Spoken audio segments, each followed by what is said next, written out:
Well, Dr. Lauren Wright is from Princeton University in New Jersey. Thanks so much for coming on the programme. Thanks for having me. So what do you make then of the defence put forward of Donald Trump here? Well, the political retribution argument is particularly curious to me because, honestly, if we're just looking at this from a pure political standpoint, Democrats would love nothing more than for Donald Trump to run again in 2024. I mean, he lost even before the insurrection that he incited, and he won't do well next time. In addition to that, they're taking away a lot of time. I'm sorry for jumping in so soon, but that more than 70 million people voted for him this time.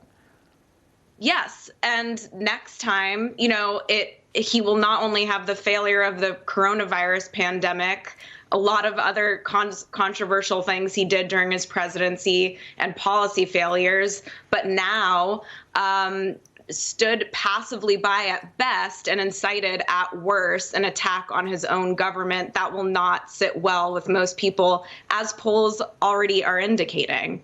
OK, and back to his defence then that we were outlined today. What did you make of it?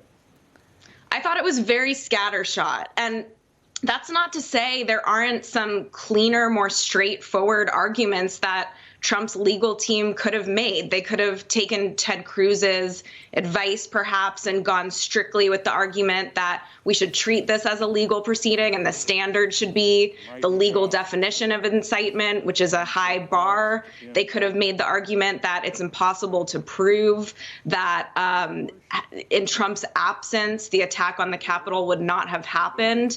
I don't happen to agree with those arguments, but the point is those aren't being made in a clear fashion because the defense team here is not the A team. There are many extremely talented conservative lawyers and constitutional experts to choose from, but they believe that there's a conservative case that not only can Trump be impeached, but he should be. If you believe in Madisonian government, checks and balances, and the preservation of the Constitution, it's very hard to argue against that. And that's why conservative scholarly consensus looks the way it does. But briefly, the job here of the defense team was essentially not to do anything major because they know mathematically they've got the numbers anyway.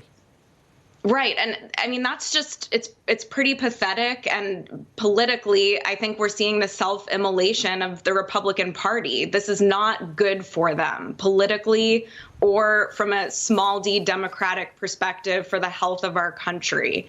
And so that low standard, I think, will be embarrassing going forward in history, perhaps for this defense team, but more importantly for the Republican senators who you noted are very likely to acquit the president tomorrow. OK, great to get your take. Lauren Wright, thank you. Thanks.